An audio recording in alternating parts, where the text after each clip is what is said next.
Shaitan Rajim, Bismillahir Rahmanir Rahim. Assalamu alaikum, respected viewers. Today we are going to talk about secularism. The word secularism has been derived from Latin word secular or secular. Secularism means the principle of separation of the state from religious institutions. Was firstly used by George Jacob Holyoake in 1851. He used this term for the separation of state from religion. We can say that secularism is the separation of state or state affairs from religious affairs. Urdu میں secular اور secularism کا مطلب ہے لادینیت یا لادینی رجحانات. ایسے رجحانات اور میلانات کا ابھرنا کہ مذہب کو اسٹیٹ سے یا تو حذف کر دیا جائے، خارج کر دیا جائے، یا مذہب کو لوگوں کا ذاتی مسئلہ، ذاتی پسند ناپسند بنا دیا جائے. ریاستی امور کو مذہب کے بغیر چلایا جائے. معاشروں سے مذاہب کی اجارہ داری ختم کی جائے.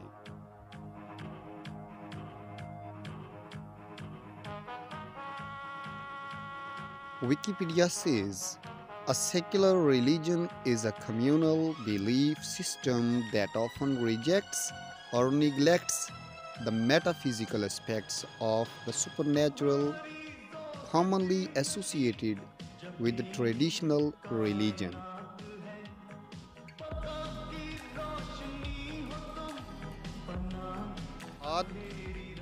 اور سیکولرزم میں بنیادی فرق یہ ہے کہ الحاد یا دہریت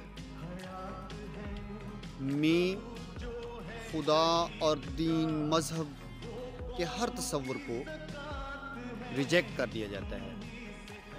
یعنی ملحدین کے نزدیک خدا اور مذہب کا کوئی وجود نہیں ہے، جبکہ سیکولرزم میں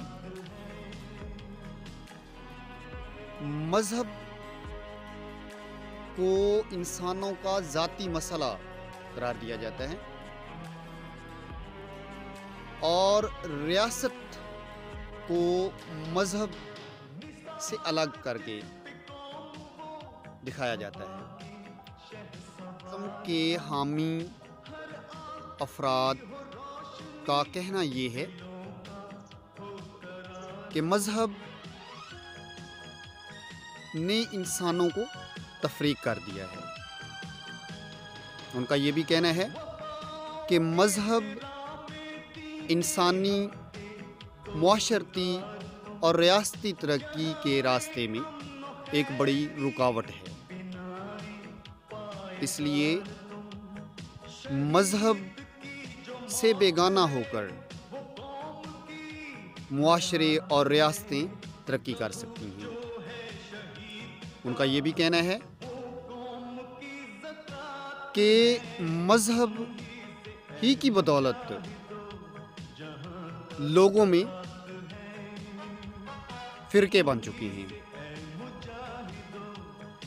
ان کا یہ بھی کہنا ہے کہ مذہب انسان کا استحصال کرتا ہے. محترم ناظرین، اب میں جو کچھ حقائق پیش کرنے والا ہوں یہ بہت ہی تلخ ہیں. اس وقت اسلامی معاشرے بھی سیکولرزم کی طرف رواں دواں ہیں. اگر اسلامی معاشروں میں سیکولرزم کا عروج ہوتا ہے تو ہمارا یعنی کہ مسلمانوں کا نام سنہری حروف سے لکھا جائے گا کہ اپنے معاشروں میں سیکولرزم کو فروغ دینے والے، سیکولرزم کی بنیاد رکھنے والے وہ خود مسلمان تھے۔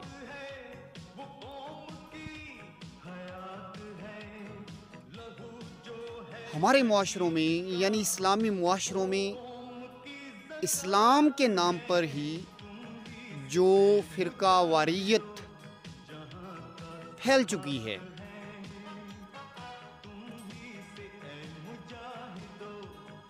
یہی وہ بہت بڑی وجہ ہے جو سیکولر کے حامی افراد پیش کرتے ہیں کہ مذہب نے انسانوں کو تفریق کر دیا ہے، انسانوں کو فرقوں میں تقسیم کر دیا ہے۔ مذہب کے نام پر ہمارے معاشروں میں عام انسان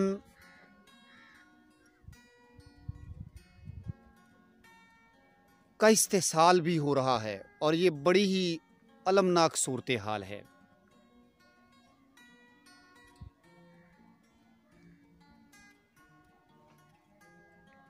مذہب کے نام پر سیاست تو کی جا رہی ہے، لیکن مذہب کو ریاست اور ریاستی امور سے دور بھی کیا جا رہا ہے۔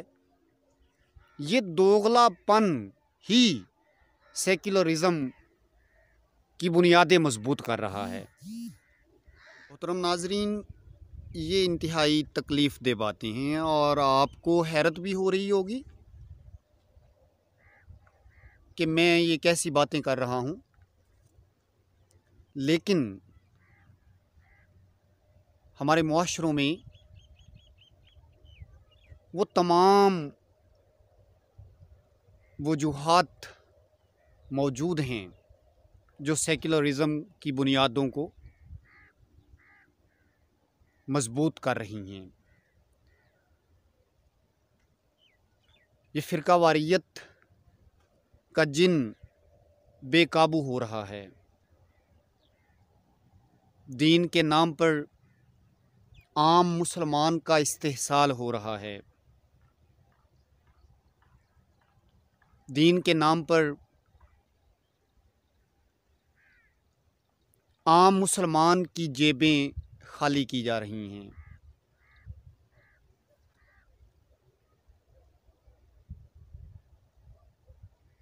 میں کسی فرقے کی بات نہیں کر رہا، تقریباً ہر فرقہ ہی اس چیز میں ملوث ہے۔ محترم ناظرین، سیکولرزم کے حامی افراد کا کہنا ہے کہ مذہب انسان کی معاشی اور معاشرتی ترقی کے راستے میں رکاوٹ بنتا ہے، بلکہ مذہب انسانوں کا معاشی استحصال کرتا ہے۔ مذہب سائنسی ترقی کے راستے میں بھی رکاوٹ ہے۔ مذہب انسان کی شخصی آزادی کو سلب کرتا ہے۔ حالانکہ یہ سب غلط، بیہودہ اور فضول اعتراضات ہیں، لیکن پھر بھی ہمیں اپنے معاشروں پر نظر دوڑانا ہوگی کہ وہ کون کون سی چیزیں ہیں جو مذہب کے نام پر ہوتی ہیں اور جن کو ختم کر دینے سے مذہب پر کوئی آنچ نہیں آئے گی، بلکہ عام مسلمان، عام مذہبی انسان کی معیشت کو تقویت ملے گی۔ ہمارے ہاں جہادی تحریکیں کھڑا کرنی ہوں یا احتجاجی تحریکیں شروع کرنی ہوں، دھرنے دینا ہوں انتخابات میں حصہ لینا ہو، جلسے جلوس منعقد کرنا ہوں، محفلیں مجلسیں کرنا ہوں، جمعرات کی چراغاں ہو یا ماتمی جلوس ہوں، 11ویں کا لنگر بانٹنا ہو، ختم شریف دینا ہو، درباروں کو سجانا ہو، 12 ربیع الاول کے موقع پر جلسے جلوس منعقد کرنا ہوں، گلیاں بازار سجانے ہوں، جھنڈے جھنڈیاں لگانا ہوں، 14 اگست کے موقع پر سجاوٹیں کرنی ہوں،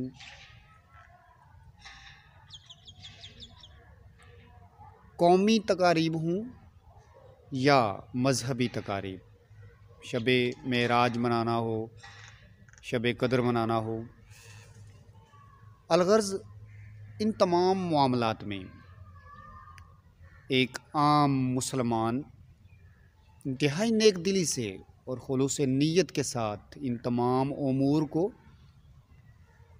یا تو نیکی سمجھ کر یا پھر حب الوطنی سمجھ کر سر انجام دیتا ہے۔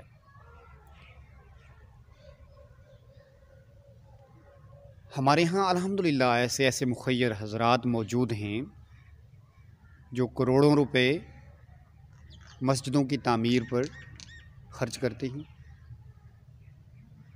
ایک ایک مینار کو کھڑا کرنے کے لیے کروڑوں روپے لگائے جا سکتے ہیں۔ ہمیں یہ یاد رکھنا ہوگا کہ یورپ میں مذہب کو معاشروں سے خارج کر دینے کی ایک وجہ یہ بھی بنی کہ کلیسا خدا اور انسان کے بیچ میں آ گیا تھا۔ چرچ سے یہ پیغامات، یہ اعلانات جاری ہوتے تھے کہ سوئی کے نکے سے اونٹ تو گزر سکتا ہے، لیکن کلیسا پر چرچ کو نہ دینے والے وہ جنت میں نہیں جا سکتے۔ تو بالکل میری یہی اپیل ہے اہل مذہب سے، اہل سیاست سے، کہ وہ اپنے ورکرز پر معاشی بوجھ نہ ڈالیں، کسی بھی نام پر، چاہے وہ اعانت ہو، چاہے وہ فنڈز ہوں، چاہے وہ زر تعاون ہو، چاہے وہ چندہ ہو۔ یہ حکومت کا کام ہے، ریاست کا کام ہے کہ وہ مساجد کو تعمیر کرے۔ یہ فرض ہے حکومت کا کہ وہ مساجد کو تعمیر کرے، مساجد کی دیکھ بھال کرے، امام مسجد کو، حافظ قرآن کو تنخواہیں دے۔ یہ ریاست کا کام ہے کہ وہ ریاستی سطح پر جو بھی امور لازمی ہوں ان کو منعقد کروائے، جو بھی جلسے جلوس لازمی ہوں ان کو منعقد کروائے۔ تو اسلامی ریاست صرف برائے نام اسلامی ریاست نہیں ہونی چاہیے، اسلام کا نام استعمال کرنے والی ریاست نہیں ہونی چاہیے، بلکہ حقیقتاً خالصتاً اسلامی ریاست ہو۔ ایسی ریاست ہی وہ سیکولرزم کے آگے بند باندھ سکتی ہے۔ محترم ناظرین، ہمیں یہ ضرور دیکھنا ہوگا کہ مذہبی پیشواؤں یا سیاسی پیشواؤں کے کسی طرز عمل سے ایک عام ورکر کے لیے مسائل تو کھڑے نہیں ہو رہے۔ مساجد ایک عام مسلمان کی معاشی حالت کو بہتر کرنے میں اپنا کردار ادا کر سکتی ہیں۔ مساجد اسلامی معاشرے کی تقویت، معاشی تقویت کا باعث بن سکتی ہیں۔ ہم مساجد کی تعمیر پر کروڑوں روپے خرچ کرنے کے لیے تیار ہیں، لیکن اس میں نماز پڑھنے والے افراد کی معاشی تقویت نہیں چاہتے۔ ہم کروڑوں روپے خرچ کر کے ایک مینار کھڑا کر سکتے ہیں، مسجد کے ایک مینار پہ کروڑوں روپے خرچ کر دیتے ہیں، لیکن ایک مسلمان کو اپنے پیروں پر، ایک عام کمزور معاشی لحاظ سے غریب مسلمان کو اس کے پیروں پر کھڑا نہیں کرنا چاہتے۔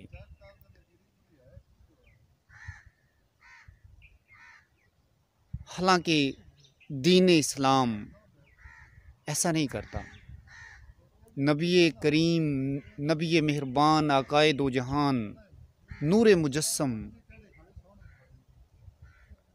ختم الرسل، احمد مرسل حضرت محمد صلی اللہ علیہ وسلم کی حیات طیبہ ہمارے لیے بہت ہی خوبصورت نمونہ ہے۔ آپ صلی اللہ علیہ وسلم مسجد میں کھڑے ہو کر صدقہ و خیرات کرتے، اور یہ تقسیم کرنے کا سلسلہ کئی دنوں تک جاری رہتا۔ آپ صلی اللہ علیہ وسلم مسجد سے لوگوں میں تقسیم کرتے تھے۔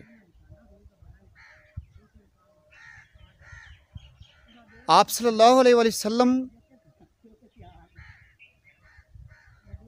مسجد میں بیٹھ کر ریاستی امور چلاتے تھے۔ مسجد کو آپ نے ہیڈ کوارٹر بنا لیا تھا، مسجد کو کمیونٹی سینٹر بنا دیا تھا، مسجد کو شفا خانہ بنا دیا تھا، مسجد کو یونیورسٹی بنا دیا تھا۔ تو آپ صلی اللہ علیہ وسلم کی ذات اقدس سے ہمیں بہت سی رہنمائی مل سکتی ہے اس معاملے میں۔ تو اگر ہم سیکولرزم کا خاتمہ چاہتے ہیں، اگر ہم اپنے معاشرے سے سیکولرزم کا خاتمہ چاہتے ہیں اور روکنا چاہتے ہیں، سیکولرزم کے سامنے بند باندھنا چاہتے ہیں، تو ہمیں اپنی مساجد کو، اپنے نظام کو، اپنی زندگیوں کو، اپنے آپ کو اللہ کے دین میں داخل کرنا پڑے گا۔ محترم ناظرین، نجات صرف اور صرف اللہ کے سچے دین اسلام میں ہے۔ نجات پیغمبر اسلام سیدنا مصطفیٰ صلی اللہ علیہ وآلہ وسلم اور اللہ رب العزت کی اطاعت میں ہے۔ نجات نہ تو کمیونزم میں ہے، نہ ایتھیزم میں ہے، نہ تاؤزم میں ہے، نہ بدھزم میں ہے، نہ ہندوازم میں ہے، نہ نیچرلزم میں ہے، نہ ایگزسٹینشلزم میں ہے، اور نہ ہی نجات سیکولرزم میں ہے۔ نجات ہے تو صرف اور صرف اسلام میں ہے۔ ہمیں ان ریاستوں کا انجام اپنے سامنے رکھنا ہوگا جنہوں نے اپنے معاشروں سے مذہب کو خارج کر دیا تھا، اور ان کا انجام کیا ہوا تھا۔ فرانس کے انقلاب کا کیا بنا؟ لاکھوں کروڑوں زندگیاں متاثر ہوئیں، اور آخر وہ انقلاب فرانس انتہائی بےہودہ انجام کے ساتھ دوچار ہو گیا۔ اور آج فرانس میں کیا ہو رہا ہے؟ فرانس کی ذہنیت کس حد تک گر چکی ہے؟ وہ تعصب، نفرت اور خود غرضی میں مبتلا ہو چکی ہیں۔ روس کے اشتراکی نظام کا کیا ہوا؟ مولانا مودودی رحمۃ اللہ علیہ نے بجا فرمایا تھا کہ ایک وقت آئے گا کہ کمیونزم کو خود ماسکو میں پناہ نہیں ملے گی، اور آج وہی اشتراکیت روس کو ٹکڑے کروا کر دم توڑ چکی ہے۔ کارل مارکس کا نظریہ ہمیشہ ہمیشہ کے لیے دفن ہو چکا ہے. تو اسلام